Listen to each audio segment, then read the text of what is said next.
बोले सतगुरु महाराज की, सच्चे दरबार की। है शाम सखा, तू है सोने नैनों का उजियारा। भगवान श्री कृष्ण से अर्जुन कह रहे हैं, मेरा जीवन रूखा था, सूख चुका था, तूने आकर हरा भरा कर दिया। अर्जुन के पास किसी चीज की कमी नहीं थी, संसार की सुख, संपत्ति, वैभव, लेकिन ये सब चीजें अर्जुन को कोई सुख ना दे पाई, क्योंकि मनुष्य को सुख तब तक नहीं मिलता जब तक उसे सही दिशा नहीं मिलती। सुख देने वाली चीजें भी उसे दुख ही देती हैं। भगवान श्री कृष्ण अर्जुन को समझाते हुए कहते हैं, हे अर्जुन, तो जिन जिन चीजों को संसार में सुख देखता है, वास्तव में उनमें सुख नहीं है। ये दुख का बिगड़ा हुआ रूप है जो तुझे सुख नजर आ रहा है। वास्तव में संसार में कहीं भी सुख नहीं है। संसार की किसी भी चीज में कोई सुख नहीं है, लेकिन भासता है। कृष्ण कहते हैं, अर्जुन, तू इनकी तरफ आकर्षित मत हो। जिस वक्त ये सुख तेरे हाथ आएंगे, तुझे पता भी नहीं चलेगा, ये दुख के रूप में बदल जाएंगे। बे औलाद की कामना करता है, जब औलाद हो जाती है तो उससे भी एक दिन दुखी हो जाता है। निर्धन धन की कामना करता है, जब धन बहुत आ जाता है धन से भी दुखी हो जाता है।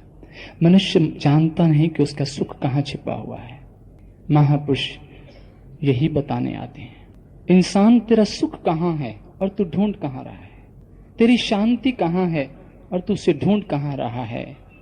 तेरे पास दिशा नहीं है, मार्ग नहीं है। गोस्वामी तुलसीदास जी रामायण में समझाते हैं, श्रुति पुराण सब ग्रंथ कहाई, रघुपति भक्ति बिना सुख नाही।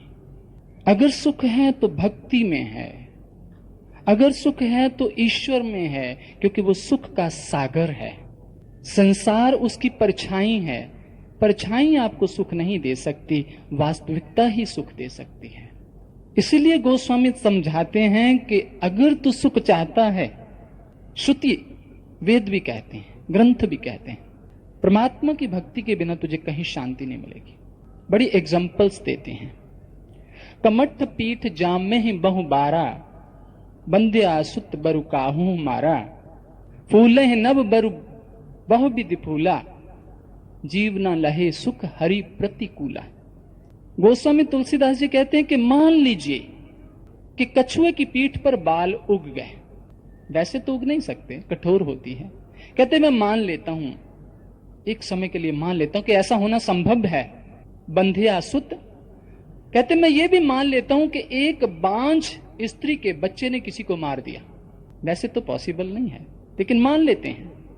कहते मैं ये भी मान लेता हूं कि आकाश में फूल खिल गए, जबकि खिल नहीं सकते, जमीन पर खिलते हैं, आकाश में भी खिल गए। कहते ये भी मैं मान लेता हूं। जीव ना लहे सुख हरि प्रतिकूला, लेकिन गोस्वामी तुलसीदास जी कहते ये नहीं मैं मान सकता कि कोई परमात्मा से प्रतिकूल होकर सुखी हो गया। तृष्णा जाए बरु बहुविध जलविद पाना। वो कहते मैं मान लेता हूं कि इंसान की किसी की तृष्णा, मृग की तृष्णा मिट गई। वो कहते मैं मान लेता हूं कि एक खरगोश के सिर पर सींग आ गए, बरु जामई ससीस बिशाना। कहते मैं मान लेता हूं अंधकार बरु रबही निसाबे, कि अंधकार ने सूरज को भगा दिया, जबकि होता उल्टा है कि सूरज अंधकार को भगाता है। कहते मैं इम्पॉसिबल चीज को भी मानता हूं, अंधकार बरु रबही निसाबे, राम विमुख न जीव सुख पावे। जिस इंसान को परमात्मा से जुड़ने की दिशा नहीं मिली, वो कभी सुखी नहीं हो सकता। जो सुख को चाहे सदा, ये भी कह देते हैं कि अगर इंसान तू चाहता है कि सुख तू सुखी हो जाए, तो एक रास्ता बताता हूं। जो सुख को चाहे सदा, तो शरण राम की ले, तू राम की शरण ले, परमात्मा के सम्मुख हो जा, परमात्मा का साम्राज्य सभी तेरा हो जाएगा। Kingdom of God is within you. ईश्वर का साम्राज्य तेरे साथ है। तू बादशाह है, लेकिन भिखारी बना हुआ है, पता नहीं, जानता नहीं। और जिंदगी की दिशा, परमात्मा की शरण होने का मतलब क्या है? कि उसके साधन को, उसके नियम को, उसके कानून को अपने जीवन में उतारना, यह शरण होना है। परमात्मा की शरण होना, उसी की भक्ति को प्राप्त करना है। क्योंकि जिस वक्त मनुष्य को वो भक्ति मिल जाती है तो मनुष्य जन्मों जन्मों के कर्मों के बंधन से मुक्त हो जाता है, माया के बंधन से मुक्त हो जाता है, संसार के हर बंधनों से मुक्त हो जाता है। भक्ति उसके बंधन काट देती, स्वतंत्र कर देती है। मनुष्य परतंत्र है, बंधा हुआ है, ना रात चैन है ना दिन चैन है, भागता ही जाता भागता ही जाता। अगर ईश्वर रात ना बनाता तो मनुष्य बहुत जल्दी मर जाता, क्योंकि इसे सोने का समय नहीं मिलता। भक्ति स्वतंत्र सकल सुख खानी, बिन सत्संग न पावे प्राणी। कहते ये भक्ति सत्संग के बिना नहीं मिल सकती। सत्संग का अर्थ, जब तक तुम सत्य के साथ संग नहीं कर लेते, सत्य के साथ जुड़ नहीं जाते, तब तक सुखी नहीं हो सकते। सत्संग का अर्थ ये नहीं कहना कि हम काफी विचार विमर्श करते हैं जी, हम रोज पार्क में जाकर सत्संग कर लेते 2 घंटे, वो सत्संग नहीं। यहां गोस्वामी तुलसीदास जी कहते हैं, जब तक सत्य के साथ आपका संग नहीं होता, आप स्वतंत्र नहीं है, और कैदी इंसान, गुलाम इंसान हमेशा दुखी रहता है। खुश तो स्वतंत्र इंसान होता है। आगे कहते, पुण्य पुंज बिन मिले न संता। एक एक शर्त लगा रहे हैं, कंडीशन जोड़ते जा रहे हैं। अब सत्संग कैसे होगा? पुण्य पुंज बिन मिले न संता। वो संत जो सत्य को साथ जोड़ता है, ये भी ईश्वर की कृपा से मिलेगा, ये भी आपके प्रेम से मिलेगा, आपकी खोज से मिलेगा, आपकी लगन से मिलेगा। क्या जैसे आप संसार के लिए रोते हैं, कभी ईश्वर की याद में रोए? जैसे संसार के लिए भागते हैं, कभी ईश्वर के लिए भागे? सुबह ऑफिस जाते हैं ना, तो भागे जाते हैं, टिफिन भी छोड़ देते, नाश्ता भी छोड़ देते, बस ना निकल जाए, एब्सेंट लग जाए कि 200 रुपया कट जाएगा। यहां चिल्ला चिल्ला के 1 घंटा गाने वालों का गला फट जाता है। आराम से आते, क्या है, क्या लेना भगवान से, क्या देगा, सुन लेंगे थोड़ी देर बैठ के। क्योंकि हम परमात्मा को इंपॉर्टेंस ही इतनी देते हैं, तो परमात्मा आपको भी इतनी इंपॉर्टेंस दे रहा है जितनी कि आप उसको देते हैं। पुण्य पुंज बिन मिले न संता, सत संगत संस्कृति कर अंता। जिस इंसान के जीवन में सत्संग हो जाएगा, संस्कृति का अर्थ होता है जन्म मरण के बंधन को भी कट जाना। इतना बड़ा काम करता है, इतना बड़ा हथियार है सत्य का संग, ईश्वर का संग हो जाना। लेकिन ईश्वर का संग हो तो कैसे हो, कैसे करें? हमारा मन जो जन्मों जन्मों के कर्म संस्कारों से मलिन हो चुका, जो कि ईश्वर का ही रूप था। मन तू ज्योत स्वरूप है, अपना मूल पछाण।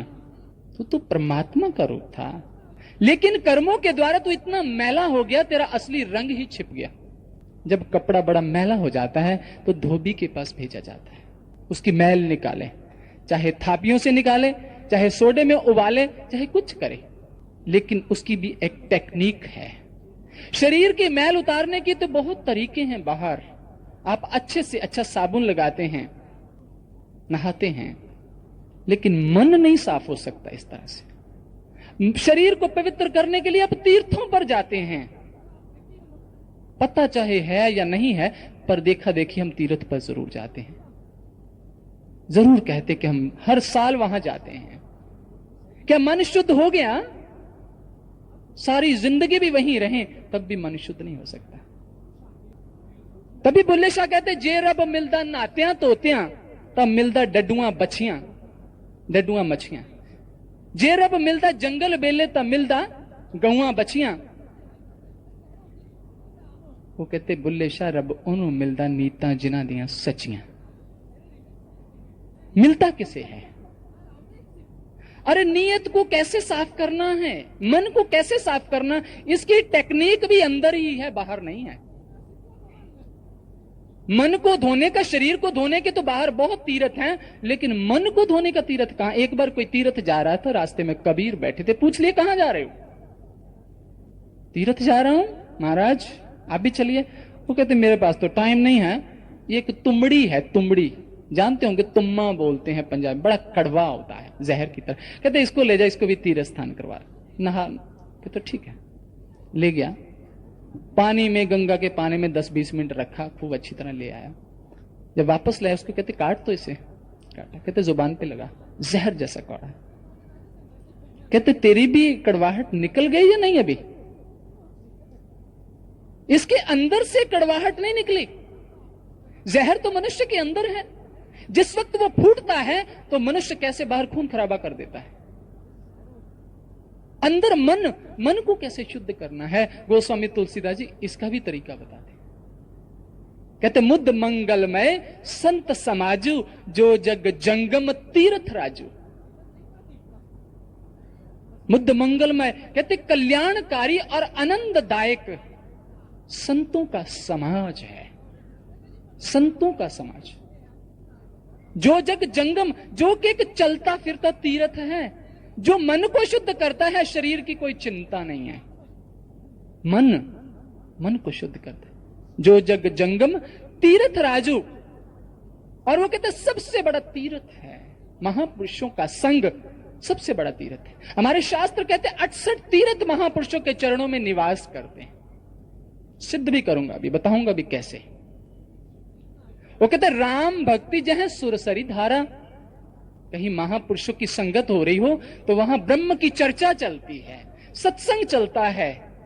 कहते ये गंगा की धार है जो आपके मन पर चोटें मार रही है। इंसान उठ जाग, लानत है तेरे जीवन पर, तू अपना काम कर।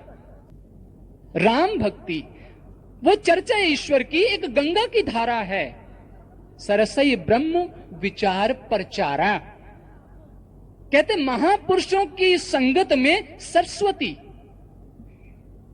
ब्रह्म का प्रचार, ब्रह्म का ज्ञान, यह सरस्वती है। कि आपको जिस परमात्मा की चर्चा सुनते ब्रह्म के साथ जोड़ा गया, कहते सरस्वती। सरस्वती का मतलब कभी आप प्रयाग में गए हो, कुंभ में गए हो, तो वहां जब 3 नदियां जहां मिलती हैं प्रयाग में, तो क्या होता है, गंगा और जमुना नजर आ रही है, सरस्वती अंदर से निकल रही है अप्रगट रूप से। कभी गौर किया हो आपने? इसी तरह सरस्वती वो सूक्ष्म नाड़ी, जिस वक्त महापुरुष आपको दीक्षित करते हैं, जो अंदर है, गुप्त है, वो प्रकट हो जाती है, अंदर से प्रकट होती है। कहते ये सरस्वती महापुरुषों के चरणों में। आगे बताते हैं, विधि निषेध में कलमल हरनी, कर्म कथा रविनंदन बरनी। कहते तीसरी यमुना, महापुरुषों की संगत में जाके ज्ञान लेने के बाद पता चलता है विधि निषेध में क्या करना चाहिए, क्या नहीं करना चाहिए, क्या अच्छा है, क्या बुरा है, क्या मुझे कर। आदमी को कसौटी मिलती है कि मुझे क्या करना चाहिए। अंधा आदमी क्या करता था, आंख मिलने के बाद वो विचार कर सकता है कि जो मुझे करना चाहिए, नहीं करना चाहिए। तीनों नदियों का संगम हो गया। कहां हुआ? महापुरुषों की संगत से। और आज आप गौर से ध्यान करें, ये तीर्थ कहां बने हुए हैं, तीर्थ स्थान कहां बने हुए हैं, जहां कभी ना कभी कोई महापुरुष पधारे, उनके चरण पड़े, उनकी संगत हुई, उन्होंने तप किया, उन्होंने साधना की, उसी जगह पर तीर्थ बन गए। वैष्णो देवी वैष्णवी ने छोटी बाल अवस्था में वहां साधना के अंदर एनलाइटेंड हो गई थी, मर्ज हो गई थी। उस स्थान को हम आज तक पूज रहे हैं। वहां एक छोटी बच्ची जिसका नाम वैष्णवी था, जो राजा वैष्णव की लड़की थी, वो साधना के अंदर मर्ज हो गई थी, एनलाइटेंड हो गई थी, समाधि ले ली थी उसने उस गुफा के अंदर जहां जाकर आज हम मत्था टेकते हैं। उसने और हम उसको नमस्कार करते हैं, उसके चरणों को नमस्कार करते कि वहां कोई भक्त इतना महान हुआ। हेमकुंड साहब कहते वहां गुरु गोबिंद सिंह जी ने तपस्या की। गंगा जहां अनेक ऋषि मुनियों ने सत्संग सभाएं ये सब कुछ किया। काशी जहां भगवान शिव ने उपदेश दिया ज्ञान का, वो तीर्थ बन गए। लेकिन वहां जाने से हमें मिला क्या? महापुरुष कहते इस चीज को छोड़ो। एक बार कबीर के साथ लोग झगड़ा करने लगे। कबीर सत्संग कर रहे और तीर्थ पर ही विचार कर रहे थे। बहुत लोग जो किसी बात को समझने का प्रयास नहीं करते, लेकिन उबल पड़ते हैं। कबीर को कहते, कबीर साहब आप तीर्थों का खंडन कर रहे हैं? कहता बिल्कुल नहीं, मैं तीर्थों का खंडन नहीं। खंडन तो महापुरुष करते ही नहीं किसी का, खंडन तो झूठ का होता है, सच का कोई खंडन थोड़ी होता है। वहां कबीर साहब एक श्लोक उच्चारण करते हैं, झगड़ा एक नबेड़ो राम। ये परमात्मा, ये बड़ी दुविधा होगी संसार में, ये झगड़ा को खत्म करो। झगड़ा एक नबेड़ो राम, जो तो को अपने जन से है काम। झगड़ा कौन सा? कहते मन बड़ा या जास्यो मन मान्या। परमात्मा मन बड़ा है या वो चीज बड़ी है जिस द्वारा आपका मन प्रभावित हो जाता, मन मान जाता है। आप ही बताइए कौन सी चीज बड़ी हुई दोनों से? मन बड़ा या वो चीज बड़ी जिसके द्वारा आपका मन प्रभावित हो गया? वो चीज बड़ी हुई ना, मन तो ना बड़ा हुआ ना। ऐसी चीज के अंदर आकर्षण था, आपके मन को प्रभावित कर दिया। दूसरी जगह कहते राम बड़ा या जिन राम जाने। कहते राम बड़ा है जब वो बड़े हैं जिन्होंने राम को जाना। कौन बड़े हुए? सोचो कौन बड़े हुए? जिन्होंने राम को जाना, जिन्होंने जान के राम की कीर्ति को फैलाया, राम की महिमा को फैलाया। बड़े तो वो भक्त हैं। वो कहते ना तू आमे वस बहुत किनावणे, ना तू आमे वस वेद पढ़ावणे, ना तू आमे वस बहुता दान दे, ना तू आमे वस बहुत सियाण पे। सब कुछ तेरे वस अगम अगोचरा, तू भगता के वस भगता ताण तेरा। वो भक्त के अंदर प्रेम की डोर से बंधे भगवान। बड़े तो वो हैं जिन्होंने भगवान को भी गुलाम कर लिया। आगे कहते हैं ब्रह्मा बड़ा या जासो पाया, वेद बड़ा या जहां ते आया। आज लोगों के अंदर बड़ी दुविधा है।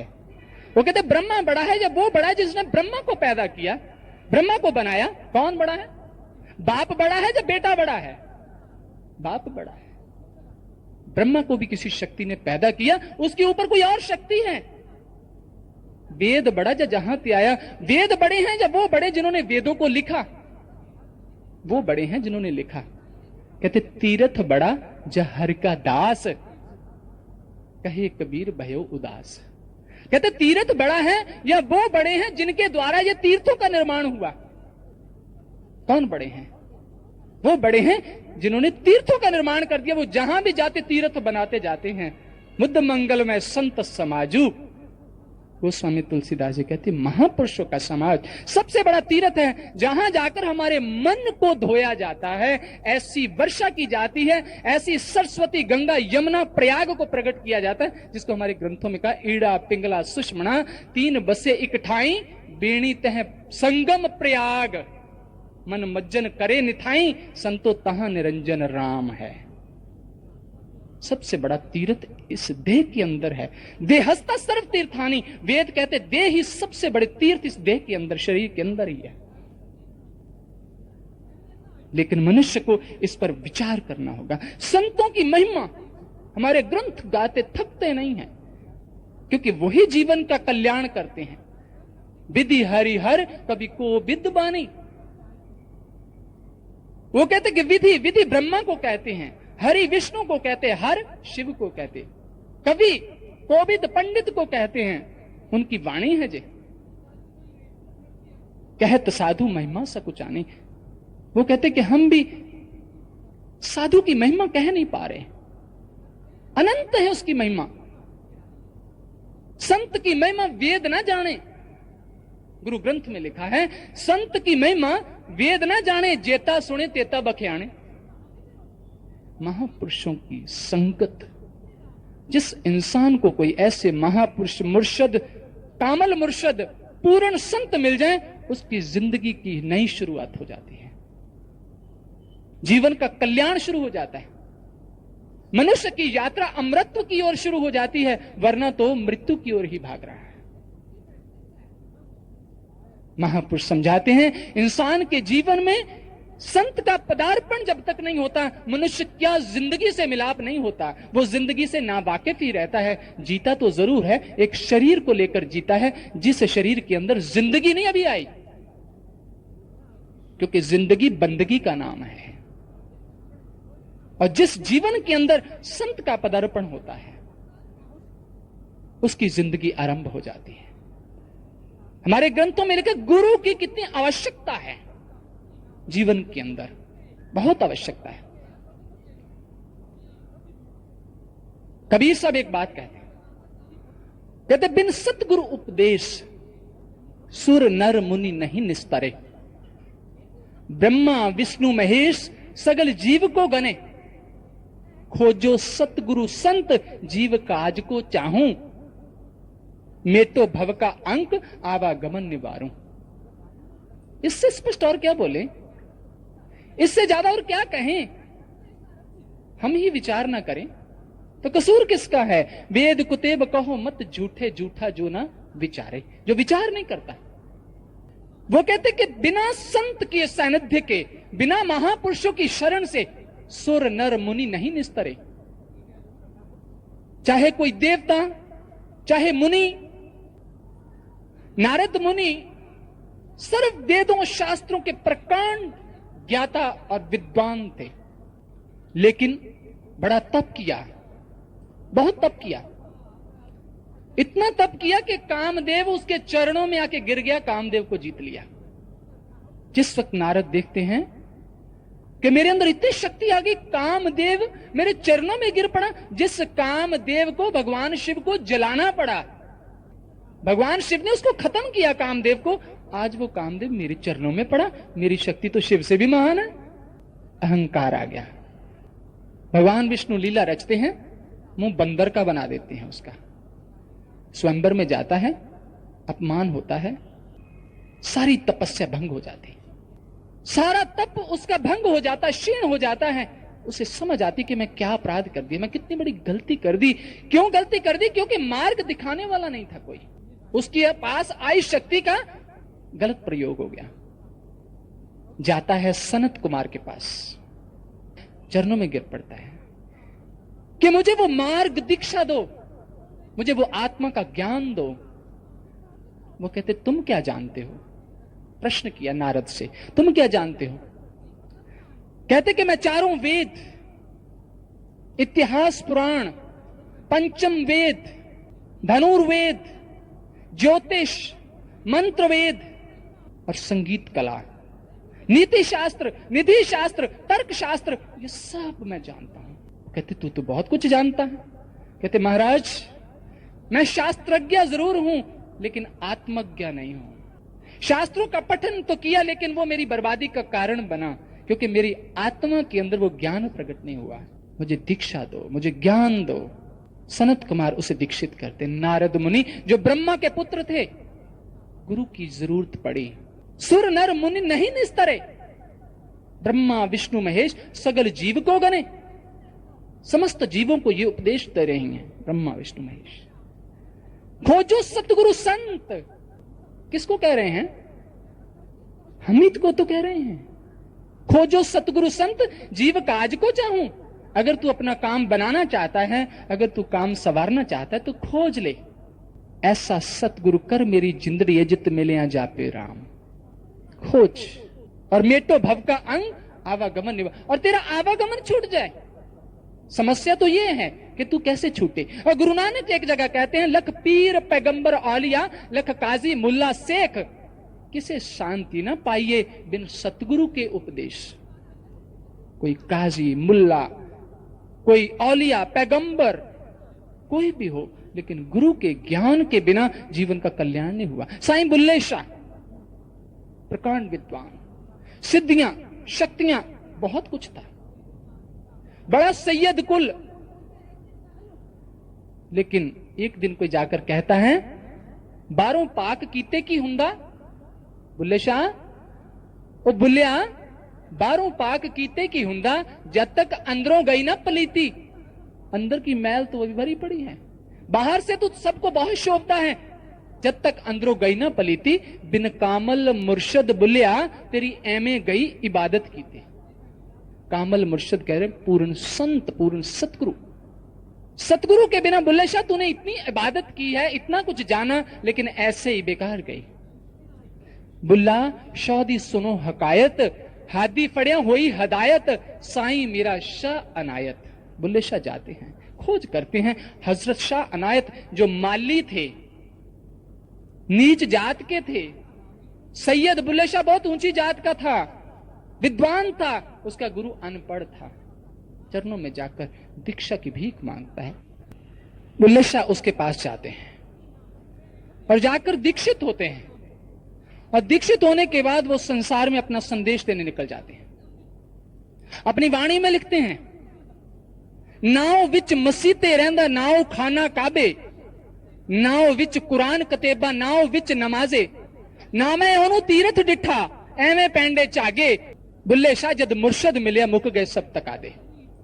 कहते मेरे अंदर जो वहम भरम, जो आज तक जिसके अंदर मैं डूबा हुआ था, जब मुर्शद मिला, ज्ञान मिला, मार्ग मिला, दिशा मिली, सब शिकायतें दूर हो गई।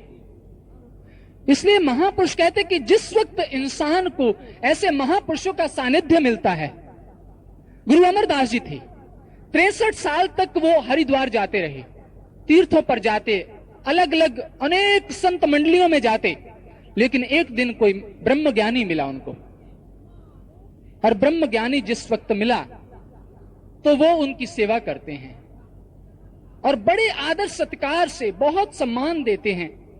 तो वो महापुरुष पूछते हैं कि अरे तेरा गुरु कौन है? कहते महाराज मेरा गुरु तो नहीं है, मैंने तो अभी तक गुरु किया नहीं। तो वो महापुरुष कहते अरे तू निगुरा है, तेरा गुरु नहीं है, तू अभी तक अनाथ है।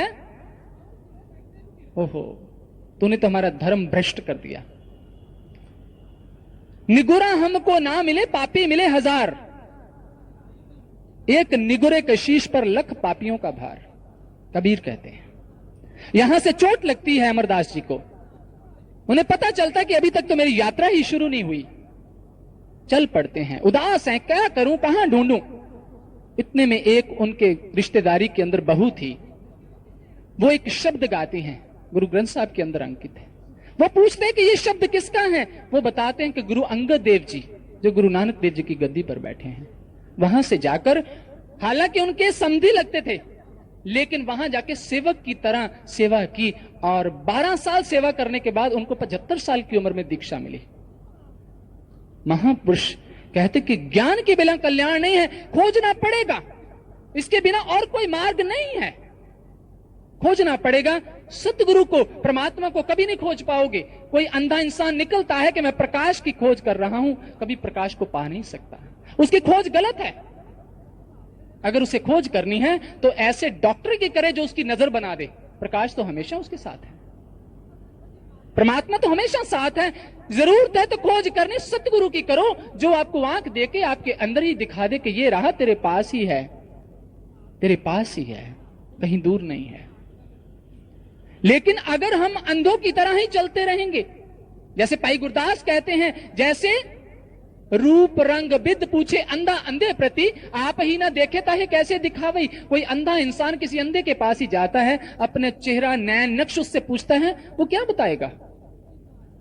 किसी आंख वाले के पास जाता तो वो बता देता। मार्ग पूछने जाते हो जो खुद भी नहीं जानते, उससे मार्ग पूछो जो जानता है और जो जना भी देगा। लेकिन आज दुनिया के अंदर ऐसा भी है, लोग खुद मार्ग नहीं जानते लेकिन लोगों को रास्ता जरूर दिखा रहे हैं। पंडित और मशालची इनको सूझे नहीं, औरों को करे चांदना आप अंधेरे माही। दुनिया को जरूर रोशनी देते हैं। एक बार की बात है कि एक स्कूल के अंदर इंस्पेक्शन थी। इंस्पेक्शन, स्कूलों में इंस्पेक्शन होती है ना, तो टीचर, सभी टीचर अपनी अपनी क्लास को अच्छी तरह कर रहे हैं, मेकअप कर रहे हैं कि इंस्पेक्शन होनी है, हमारा रिकॉर्ड अच्छा है। एक क्लास के अंदर एक लड़का बड़ा महान नालायक था। टीचर जाकर, अध्यापक उसके पास जाकर कहता, भाई तू बड़ी शरारत करता है, तू हमेशा सारे उल्टे काम करता है, अच्छा होगा तू कल स्कूल ही मत आना, क्योंकि तू कुछ ना कुछ गड़बड़ करेगा। वो कहता, नहीं अध्यापक जी मैं नहीं करता, श्रीमान मैं नहीं करता। वो दूसरे दिन आया, बड़े शांत होकर सब बैठे, इंस्पेक्टर भी आया इंस्पेक्शन करने। अचानक इंस्पेक्शन करने उसी क्लास में पहले चला गया। किताब टेबल पर पड़ी थी, किताब देखता है। जैसे किताब खोली तो उसमें एक लेसन था रामायण का। उसी लेसन से वो एक प्रश्न पूछता है कि बच्चों आप बताओ कि शिव का धनुष किसने तोड़ा? वो लड़का जो था वो डरता डरता उठा और उठकर कहता, श्रीमान जी मैंने नहीं तोड़ा। वो हैरान हो गया, पास जाता है, गुस्से से पूछता है, मैं पूछ रहा हूं शिव का धनुष किसने तोड़ा? कहते महाराज सच कह रहा हूं, श्रीमान जी सच कह रहा हूं, मैंने नहीं तोड़ा, किसी और ने तोड़ा होगा, मैंने ये नहीं तोड़ा, बाकी कहीं कुछ मुझसे टूट जाता लेकिन ये मैंने नहीं तोड़ा। उसका गुस्सा और बढ़ गया। वो उसके टीचर की ओर जो पास ही खड़ा था उसकी ओर घूर कर देखता है कि मैं इससे पूछ रहा हूं शिव का धनुष किसने तोड़ा? तो जो मास्टर जी थे वो डंडा उठाकर बच्चे के 2-3 लगाई, कहते जल्दी बता। श्रीमान जी कहते कि सर इसने ही तोड़ा होगा क्योंकि सब कुछ यही तोड़ता है। कुर्सियां, मेज, जो कुछ भी कप प्लेट है ना जहां पड़ा, सब कुछ यही तोड़ता। शिव का धनुष भी इसने जरूर तोड़ा होगा। उसको और गुस्सा आया कि बेड़ा गर्क, तू इसको समझाता है, तू तो खुद नहीं जानता। गुस्सा आया, दोनों हाथों से एक बच्चे को पकड़ता, टीचर को खींचता हुआ ले जा रहा, गुस्से से प्रिंसिपल साहब के रूम में चला जाता है। कहते सर, ये स्कूल, मैंने इनसे पूछा शिव का धनुष किसने तोड़ा है? ये बच्चा कहता मैंने नहीं तोड़ा। ये टीचर कहता जी इसी ने तोड़ा है। तो प्रिंसिपल उठ के कहता चलो जो होना था हो गया, बच्चे हैं तोड़ देते हैं, बनवा देंगे, कोई ऐसी बात नहीं, गुस्सा नहीं करो। वो कहता सवा सत्यानाश, ये तो गए गए, ये भी नहीं जानता। जब तक इंसान स्वयं ना जाने, कहते रूप रंग विद पूछे अंधा अंधे प्रति, आप ही ना देखे ताहे कैसे देखा भाई। जैसे राग नाद बाद पूछा बहरा जो बहरे थे, आप ही ना सुने ताहे कैसे सुना भाई। कोई बहरा इंसान बहरे के पास जाता है कि भाई मुझे कोई राग सुना, खाक सुनाई, उसे भी नहीं समझ आई, इसने पूछा क्या है। अगर वो सुना भी देगा तो इसको समझ नहीं आएगी। समस्या तो खड़ी है ना। एक बहरा था, मुझे एक और बात याद आ गई।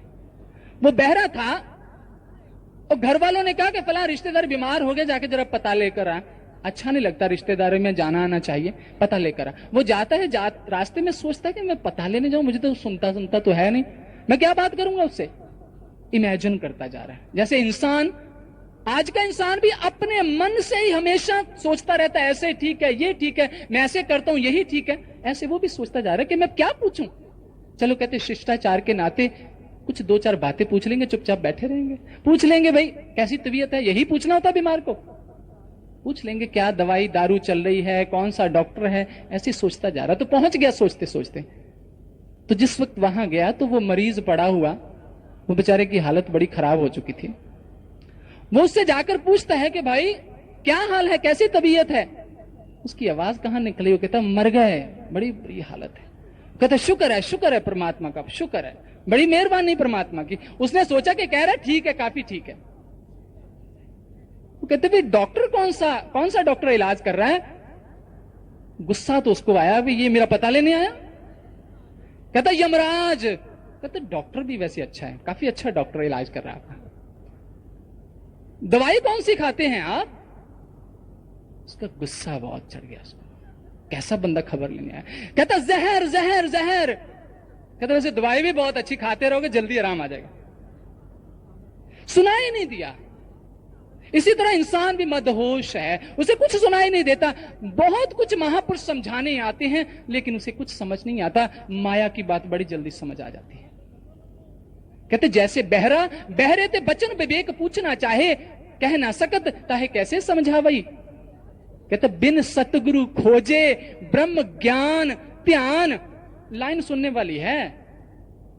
बिन सतगुरु खोजे ब्रह्म ज्ञान ध्यान, अन्यथा अज्ञान आन पे ना आवई।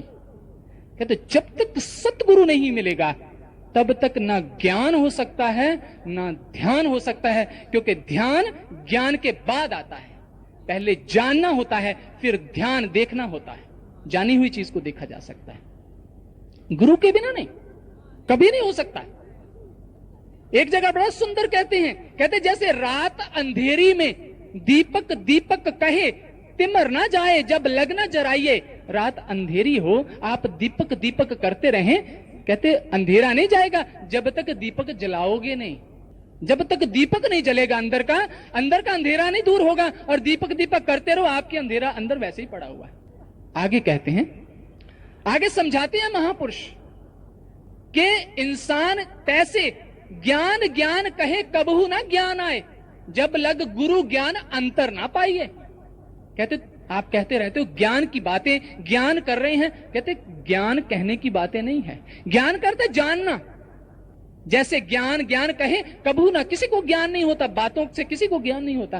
कब तक? जब लग गुरु ज्ञान अंतर ना पाइए। जब लग कोई गुरु आपके अंदर जना नहीं देता, ज्ञान नहीं हो जाता आपको। कहते तैसे ध्यान ध्यान कहे ध्यान हो ना पावत है। कहते वैसे ध्यान ध्यान करने से तू ध्यान नहीं लगा सकता। जब लग गुरु दर्श अंदर ना दिखाइए, जब लग कोई महापुरुष अंदर दर्शन ना करा दे। ध्यान कब लगता है? दृष्टि, दृष्टा, दर्शन, तीन चीजों का होना जरूरी है। ध्येय ध्याता, ध्यान, तीसरी जगह ध्यान आता है। साधन, साधक, साध्य, तीन चीजें हैं। जब तक दर्शन नहीं होगा तब तक दृष्टा दर्शन नहीं कर सकता।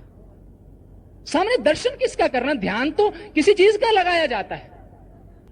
चाइना के अंदर एक बार एक आदमी जिनका नाम था चंग, वो एक दिन ऐसे ऐसे घुमाया जा रहा है जैसे तलवार घुमा रहा, हाथ में उसके कुछ भी नहीं, ऐसे ऐसे किया जा रहा। पास से एक आदमी गुजरा, कहते भाई ये क्या कर रहा है? तो ये ऐसे ऐसे क्या हो रहा है? पीछे हट जाओ, पीछे हट जाओ। कहते आपके तलवार ना लग जाए, ऐसे ऐसे घुमाया जाए। कहते तलवार? वो पूछते किसे तलवार मार रही हो? कहते भगवान बुद्ध ने कहा कि कहीं आपके सामने शैतान आ जाए, कहीं आपके सामने शैतान आ जाए तो तलवार से, ज्ञान की तलवार से छिन्न भिन्न कर दो, छिन्न भिन्न कर दो। तो इधर उधर देखते, कहते शैतान कहां है? शैतान तो नजर नहीं आ रहा। कहते फिर तलवार भी कहां है? ऐसे किए जा रहा हूं मैं। बिना लक्ष्य के तीर चलाए जा रहे हैं। शैतान आगे नहीं, तलवार चलाए जा रहे हैं। ध्यान कर रहे हैं लेकिन आगे कुछ है तो नहीं। भगवान कृष्ण कहते जो लोग इंद्रियों को हट से वश में करते हैं, बहुत लोग ध्यान लगाते हैं। हम ध्यान करते हैं जी, आकर पूछते हैं ध्यान तो हम काफी करते हैं, किसका करते हो? किसका ध्यान कर रहे हो? ये ध्यान नहीं है। मत इस गलत फहमी में रहना कि ध्यान है। ध्यान तो कोई चीज ही और है। ध्यान तो गुरु करवाता है। जिस वक्त अंतर्दर्श दिखाइए, अंदर दर्शन कराता है उस ब्रह्म स्वरूप का, फिर ध्यान शुरू होता है। फिर शुरू होता है ज्ञान ध्यान, दोनों चीजों का आपस में संगम है। यह भक्ति है। अब महापुरुष ये समझाते हैं कि गुरु के बिना समझ आ गई, दुनिया जानती है कि गुरु की जरूरत है, लेकिन गुरु कैसा हो, किसके पास जाएं? बड़ा खतरा सा भी है आजकल तो, क्योंकि आज की बात नहीं, ये तो सदियों से चली आई। गरुड़ जी भी काकभूषणी से प्रश्न पूछते हैं कि संत असंत मरहम तुम जानो। संत और असंत में आप फर्क जानते हैं? महाराज मुझे बताइए संत और असंत में फर्क क्या होता है? इसका मतलब असंत त्रेता युग में भी थे। भाई आज तो कलयुग है, आज तो संतों की बाढ़ आई हुई है, बाढ़, संभाले नहीं जा रहे। हर इंसान ये वस्त्र पहन लेता संत बन गया। बड़ा आसान है संत बनना, उनको पता ही नहीं द डेफिनेशन ऑफ द संत है क्या, परिभाषा क्या है। कपड़े पहन लेने से कोई संत नहीं बन जाता। पुलिस की वर्दी पहन लेने से कोई चोर पुलिस नहीं बन जाती। कोई चोर पुलिस की वर्दी पहन ले तो वो पुलिस का आदमी जिस दिन हाथ चढ़ गया तो जेलों के पीछे जाएगा। नकली नोट जब चलते हैं, पहले तो बहुत चलते हैं, पर किसी पारखू के हाथ में आ जाएं, उग्र अंत न होए निबाहो। गोस्वामी तुलसीदास जी कहते हैं कि जब ये भेद खुलता है, आज पेपरों के अंदर यही तो आ रहा है। लोग फिर शर्माते हैं, बताते नहीं कि हम भी इनके चेले थे, मुंह छुपाते हैं। संसार के अंदर नेकी बदी हमेशा चली आई। महापुरुष संसार में आए, वो यही बताने आए सच क्या है, झूठ क्या है, क्या करना है। वो किसी की निंदा करनी नहीं आए। वो किसी आधार को लेकर, कसौटी को लेकर, शास्त्र के आधार को लेकर चलते हैं, मनमानी बात नहीं करते, ताकि हमें पहचान हो कि गुरु करना है तो कैसा करना है, गुरु कैसे करें, जानना होगा इस चीज को। कहते जो खुद भी जुड़ा हो और हमें जोड़ दे उसके साथ, उस आत्मज्ञान से जोड़ दे, गुरु की पहचान। लेकिन गुरु की पहचान कभी बुद्धि से मत करना, धोखा खा जाओगे। बुद्धि से तो कर रहे हैं आज दुनिया, देखो बुद्धि कितना रश। कहते जी बड़ी भीड़ है जी, बड़ी भीड़ है। मैं कहा जाके वो शराब के ठेके पर देख लिया करो, शाम को 7 बजे बड़ी भीड़ होती है। भीड़ पहचान है क्या? संतों के पीछे आज तक भीड़ हुई? चारों युगों का इतिहास हमारे सामने साक्षी है। नहीं, सत्य के पीछे कोई विरले व्यापारी होते हैं, भीड़ नहीं होती। इंसान की चाहत भी यही है ना। सच की खोज किसे है, सच की जरूरत किसे है? दुनिया देखो मस्त दीवानी, भक्ति पावना बूझे जी। कोई आवे तो बेटा मांगे पेट रुपया लीजिए जी, कोई आवे तो दुख का मारा हम पर कृपा कीजिए जी, कोई रचावे ब्याह सगाइयां संत गुसैया रीजे जी। सच्चे का कोई ग्राहक नहीं, झूठे जगतपति जय जी। कहे कबीर सुनो भाई साधो, इन अंधों को क्या दीजिए जी, क्या दें?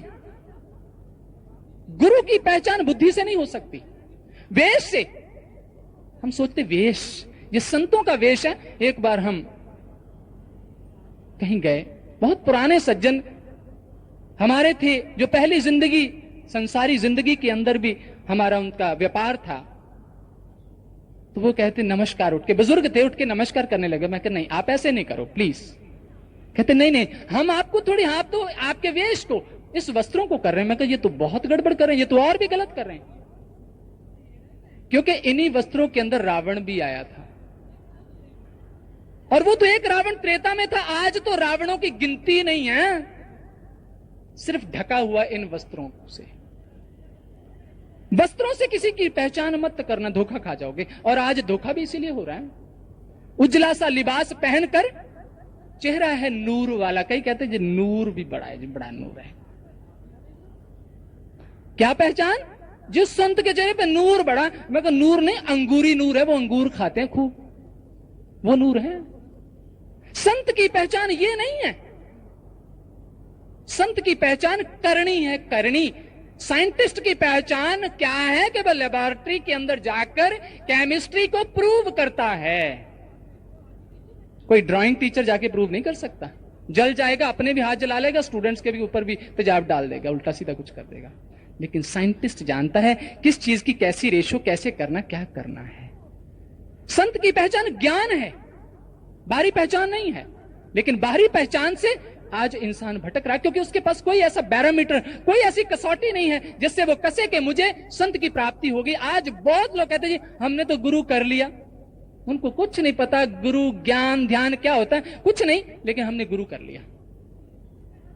नहीं, आपको पहचान देने आए हैं, आपको कसौटी देने आए हैं कि संत की कसौटी क्या होती है। जहां मर्जी जाओ ढूंढो, आपके पास पहचान होगी तो ढूंढोगे, पता होगा, सौदे का पता होगा कि मैं सौदा क्या लेने जा रहा हूं।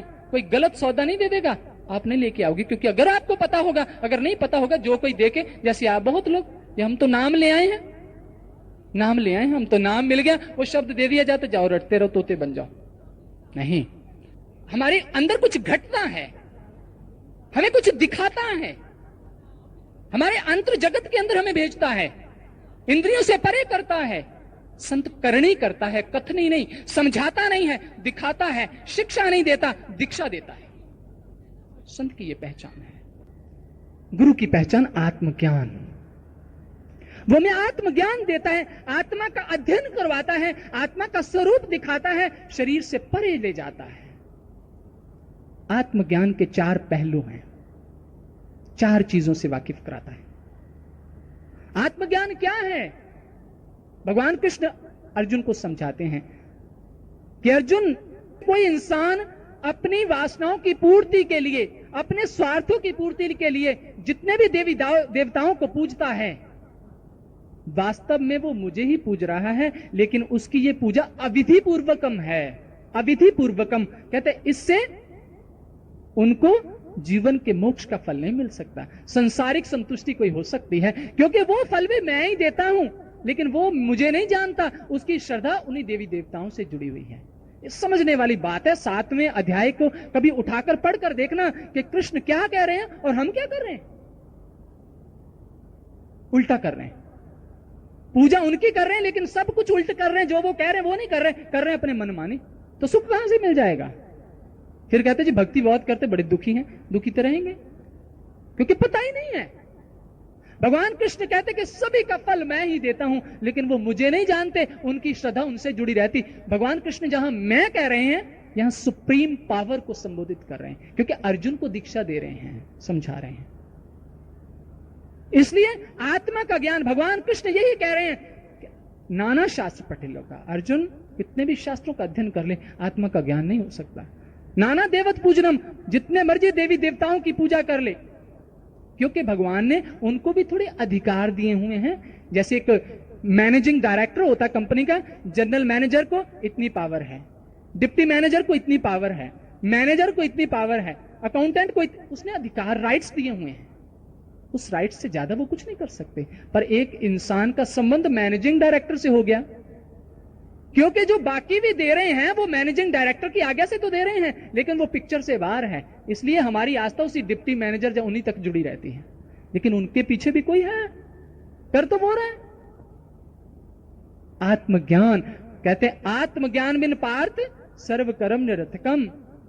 अर्जुन, आत्मा के ज्ञान के बिना तेरे सारे कर्म बेअर्थ हैं, निरर्थ हैं, जीवन के कल्याणकारी नहीं। क्योंकि ऋते ज्ञानेन मुक्ति, आध्यात्मिक ज्ञान के बिना जीवन का कल्याण नहीं हो सकता। आत्मा का ज्ञान, अब आत्मा का ज्ञान है क्या? गुरु की पहचान क्या है? हमें उस दुकानदार से जाकर सौदा क्या मांगना? आत्मज्ञान के 4 पहलू हैं।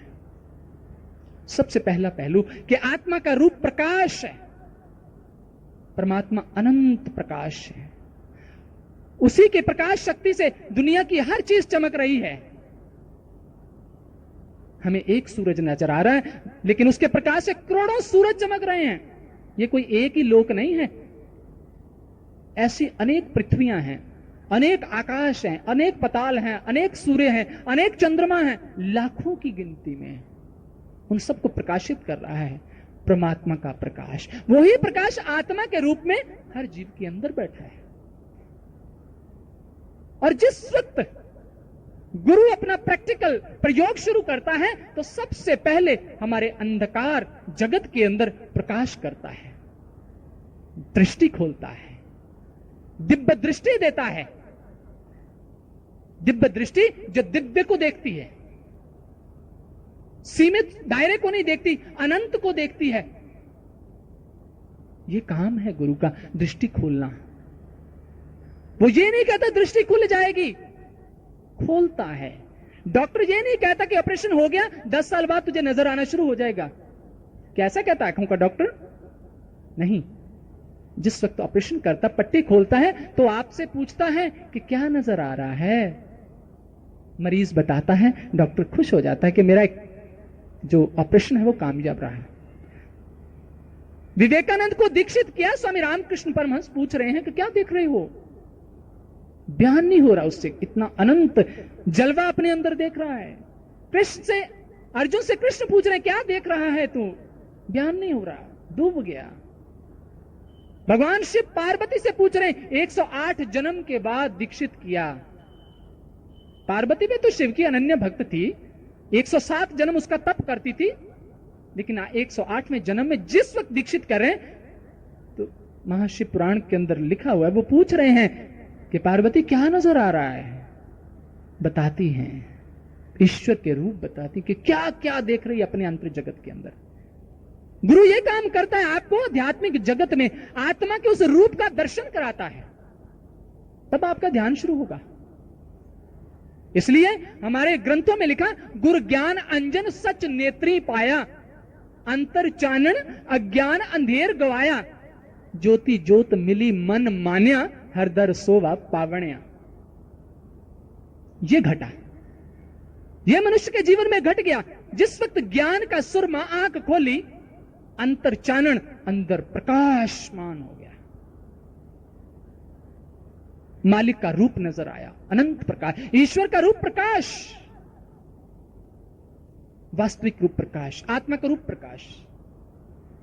कहते जह झिलमिल कार दसंता तह अनहद शब्द बजंता, ज्योति ज्योत समानी मैं गुर प्रसादी जानी। भगत नामदेव कहते हैं कि ये कब मैंने जाना? जब गुरु का ज्ञान मिला, मैं अपने अंदर ये जलवे देख रहा हूं, अनंत जलवे। महापुरुषों ने जो कुछ दिया, जो कुछ बताया, जो कुछ लिखा, उन्होंने देखकर लिखा। लेकिन हमारे अंदर तो कुछ नहीं, हम सुनी सुनाई बातें इधर से सुन के अंदर भर लेते, मुंह से बाहर निकाल देते जाकर। हम सोचते कि हम तो बड़े ज्ञानी हो गए। नहीं, अंतर ज्ञान ना आयो जित कित सो जी पाए, बिन डिठा क्या सलाइए अंधा अंध कमाए। कहते जिस चीज को देखा ही नहीं, उसकी महिमा क्या गा सकते हो? उसके गुण क्या गाओगे जिसको देखा ही नहीं?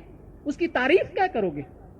देखने के बाद किसी चीज की तारीफ होती, क्या सुंदर है, कमाल है। देखने के बाद, परमात्मा को देखने के बाद गुण गाए जाएंगे।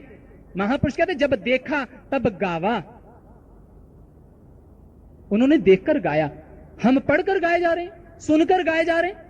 हमारे गाने में रस नहीं है, गाए रहे हैं। महापुरुष यही समझाते हैं। पहला पहलू है, आत्मा का प्रकाश रूप है। जब गुरु मिलता है, गुरु की पहली निशानी है कि वो आपकी दिव्य दृष्टि खोलता है। उसी वक्त खोलता है, पूछता है आपसे क्या नजर आया। दूसरा पहलू है ब्रह्मनाद। आपके अंदर अनंत तरह के नाद, जिसे ब्रह्म का नाद कहा, अनाहद नाद कहा, जिसकी कोई हद नहीं है, अनलिमिटेड, ऐसा नाद हमारे अंदर हो रहा है। जिस वक्त गुरु मिलता है, हमारा मन उसमें ठहरता है, बहुत कुछ अंदर हो रहा है। बिना बजाए निश दिन बाजे, घंटा शंख नगाड़ी रे, बहरा सुन सुन मस्त होता है, तन की खबर बिसारी रे। ये भक्ति की परिभाषा दी जा रही है कि भक्ति क्या होती है, कैसे होती है, क्या रूप है भक्ति का, शाश्वत सनातन पद्धति क्या है भक्ति की, वेदों का मार्ग क्या है, गीता का मार्ग क्या है, रामायण का मार्ग क्या है, गुरु ग्रंथ का मार्ग क्या है, बुद्ध का मार्ग क्या है, स्वामी महावीर का मार्ग क्या है। उन सभी का मार्ग यही है जो आप सुन रहे हैं। ब्रह्मनाथ, हर इंसान उसको अंदर से सुनता है। जिस वक्त साधक अपने आध्यात्मिक जगत में प्रवेश करता है, तो उस अनंत रागों को, जितने राग गीत संगीत बने, उसी ब्रह्मनाद से ही इनकी रचना हुई। तीसरा पहलू है नाम, परमात्मा का नाम। परमात्मा का नाम क्या है, यह सबसे बड़ी कंफ्यूज्ड बात है। इंसान इतना कंफ्यूज्ड है कि नाम, लोग मिलते हैं, हमने नाम लिया हुआ है, वो सोचते कि कोई नाम या कोई शब्द किसी को दे दिया, हमने परमात्मा का नाम ले लिया, गुरु कर लिया। किसी को कह दिया ओम नमः शिवाय जपा कर, वो जप रहा है। ओम एक है जो सर्वव्यापक है, सर्व अंतर्यामी है, सर्वशक्तिमान है। उकार आकार मकार, ओम का अर्थ ये है। नमः नमस्कार, शिवाय उस शक्ति को नमस्कार। लेकिन उस शक्ति को तो देखा है ही नहीं, बोल रहे हैं। कोई कृष्ण को मानने वाला तो जाते हैं, वो कहते तू ओम नमो भगवते वासुदेव, ये मंत्र जपा कर। नाम ये नहीं है परमात्मा का, ये तो बनाए गए हैं। ये तो जब इंसान बना, इंसान ने भाषाओं का निर्माण करके ये नाम रखे। परमात्मा का नाम कोई रख सकता है? परमात्मा ने सबकी रचना की और रचना करने वाले ने परमात्मा का नाम रख दिया। क्या बेटा भी कभी बाप का नामकरण करता है? अंधकार, अज्ञानता, पता नहीं है। परमात्मा का नाम तो तब भी था जब सृष्टि की रचना ही नहीं हुई थी। परमात्मा का नाम मतलब क्या? कोई नाम नहीं है जैसे टिंटुक बिंटुक हमने बाहर रखे हुए हैं बच्चों के। परमात्मा का नाम तो एक ऐसी गूंज है, ऐसी वाइब्रेशन, कॉस्मिक वाइब्रेशन है, प्राइमोर्डियल वाइब्रेशन है, जो परमात्मा के रूप के साथ ही जुड़ी हुई है। जब उसका रूप नजर आता है तो उसके नाम का उच्चारण भी अपने आप मनुष्य के प्राणों में होता है। वो नाम कोई शाब्दिक नहीं है। वो ये नहीं कहता कि जाओ तू 2 4 5 7 शब्द तुझे दे दिया, रटता रहे। इस वहम के अंदर बहुत लोग ऐसे भी करते हैं। एक पंजाब में एक बहन जी थे, अनुभव बताते कैसे कैसे लोगों के साथ होता है। तो उसको जब नाम लेना, उसको कह दिया, वो नाम भी तो आजकल बना लिए जाते खुद ही, जो मर्जी नाम दे दो, जाओ सब गुरु बनने के लिए गुरु बन गए, नाम मैं तुझे दे देता हूं। पता खुद भी नहीं है कि नाम क्या होता, क्या मतलब है, क्या, क्योंकि जिसको दे रहे हैं उसको भी कुछ नहीं पता। वो मान लेता है, लेके घर आ जाता बड़ा खुश कि मैं गुरु कर लिया। कहते जिनके गुरु है अंधले, चेले भी अंधे कर्म करेण, वो पाने चलन आपने, नित झूठो झूठ बुलेण, आप डुबे कुटुंब स्यों, सगले कुटुंब डुबेन। शास्त्र कहते हैं जिनका गुरु है अंधला, चेला खरा निरंद, अंधे अंधे ठेलिया, दोनों कूप पड़ंत। ना गुरु मिलिया ना शिष्य भया, लालच खेलिया दाव, दोनों डूबे धार में चढ़ पत्थर की नाव। हम तो लालच के साथ जाते हैं, महाराज जी हमारे बेटा हो जाए, नाम लिया, जब से नाम लिया बड़ा धन आ गया, हमारे 2 पुत्र भी हो गए। ये काम नहीं गुरु करता, ऐसा नहीं करता। हम तो अपनी वासनाओं की तृप्ति के लिए गाते हैं, बड़े खुश होकर जाते, जब से नाम लिया बड़ा कारोबार भी बड़ा चल पड़ा। नहीं, ऐसी कृपा नहीं मालिक करता किसी पर। वो तो वैसे ही जो आपका प्रारब्ध है वो वैसे ही मिल जाएगा। एक बार गुरु गोविंद सिंह जी, लोग बड़े कहते हैं जी जिसने गुरु गलत होगा तो होगा, हमें तो विश्वास करना चाहिए, हमें तो मान लेना चाहिए। इस धोखे में मत रहना, जागरूक रहना। इतने बड़े बड़े शास्त्रों के ढेर लगे हैं केवल यही समझाने के लिए कि ध्यान से चलना, कहीं ठगे मत जाना। गुरु गोविंद सिंह जी के साथ असम के राजे का बेटा जा रहा था, क्योंकि गुरु गोविंद सिंह जी के पिता गुरु तेग बहादुर जी का शिष्य था असम का राजा। उसका जीवन समाप्त होने के बाद जिस वक्त उसका बेटा गद्दी पर बैठा तो वो गुरु दर्शन करने के लिए आया। उस वक्त गुरु गोविंद सिंह जी और एक जा रहे एक जंगल से गुजरते हैं तो हैरान हो जाता है युवराज देखकर, एक बहुत भारी अजगर, करोड़ों चींटियां उसको तोड़ तोड़ के खा रही हैं। वो जिंदा है लेकिन हिल नहीं पा रहा, इतना जख्मी है। तो गुरु गोविंद सिंह जी कदम उठाकर पार करके आगे निकलते हैं। वो रुक जाता है क्योंकि उसने अचंभा देखा, चींटियां अजगर को खा रही। अजगर का नाम लेते इंसान कांप जाता है, चींटियां कैसे तोड़ तोड़ खा रही हैं। वो हिल भी नहीं पा रहा, आंखों से आंसू बह रहे हैं। कहते महाराज जी आगे ना चलिए, मेरे प्रश्न का जवाब दीजिए। कहते क्या है? वो समझ तो गए थे कि इसके अंदर प्रश्न कौन सा जन्म लिया, क्योंकि गुरु गोविंद सिंह जी चाहते थे ये समझाना, उसके अंदर भी बड़ा वहम शंका रहता था। वो तो लीला की थी उन्होंने। कहते क्या? कहते महाराज ये क्या है, अजगर को चींटियां खा रही? कहते हाँ जो है तो ठीक है तू चल। कहते महाराज जी नहीं, मुझे बताओ ये है क्या। गुरु गोविंद सिंह जी बताते हैं कि युवराज ये अजगर झूठा गुरु था, ये चींटियां सब इसके चेले थे। क्योंकि मैं समय समय पर इन सबको संदेश मिला था कि सच्चाई को जानो, लेकिन इन्होंने धर्मांध अंधे होकर धर्म को त्याग लिया, अपना लिया। जैसा किसी ने कहा अंधे होकर चल पड़े, पता ही नहीं मंजिल कहां, रास्ता कहां, किसी के कहने पर चल पड़े। आपको पता है कि सही जगह पहुंचोगे कि नहीं? जो शास्त्र डिजाइन करता है जिस मार्ग को, अगर वही मार्ग है और शास्त्र ये प्रूव करता है कि यही है, फिर आगे चल, फिर you are on the right way. वो कहते हैं ये चींटियां इसके चेले हैं, उसको सजा मिल रही है, अब ये अपना हिसाब ले रही कि तेरे कारण हमें भी ये नीच योनियों में आना पड़े, और ये रो रहा है। ये मतलब है। इसलिए महापुरुष कहते वो नाम एक शक्ति है।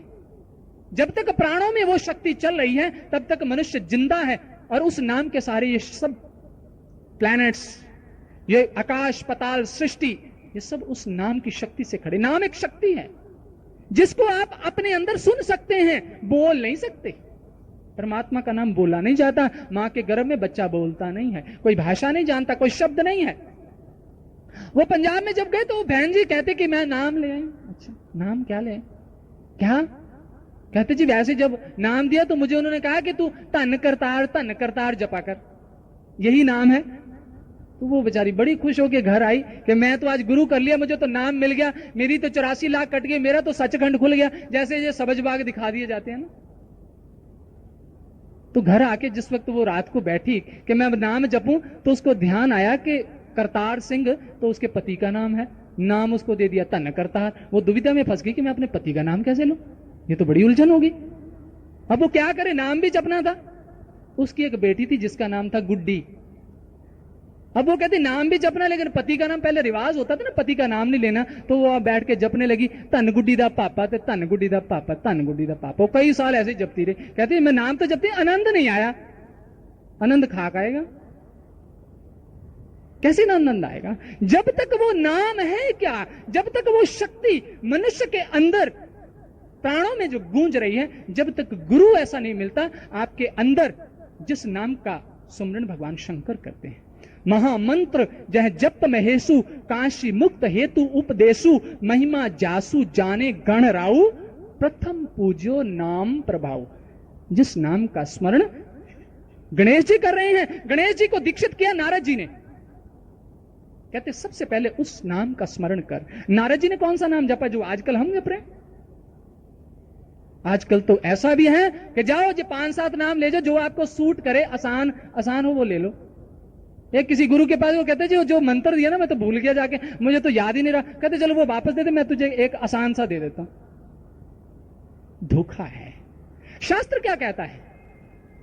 ऋग्वेद कहता है ऋचो अक्षरे परमे व्योमन यस्मिन देवा आदि विश्व निषेधु यस्तन वेद कृमचा कष्ट जस्तद विदुस्त इमे समस्ते। वो एक ऋचा है, वो अनेक नाम नहीं है कि 2, 4, 5, 7 नाम ले। कोई कहता जी हम तो 3 नाम। आपके कितने नाम है जी? वो कहा हमारे 100 नाम है, 100, शायद बड़ा नाम हो जाए। बड़ा खुश होकर बताते हमारे तो 7 नाम है जी, आपके कितने हैं जी? नाम की भी गिनती होती। परमात्मा एक है, एको नाम एको नारायण त्रहे भुवन एका ज्योति। शास्त्र तो ये कहता है। वही क्रीचा प्राणों के अंदर चल रही है। गुरु जब मिलता प्राणों में भेज देता है, प्राणों में लगा देता है, सुनाता है। लेकिन ये माला ले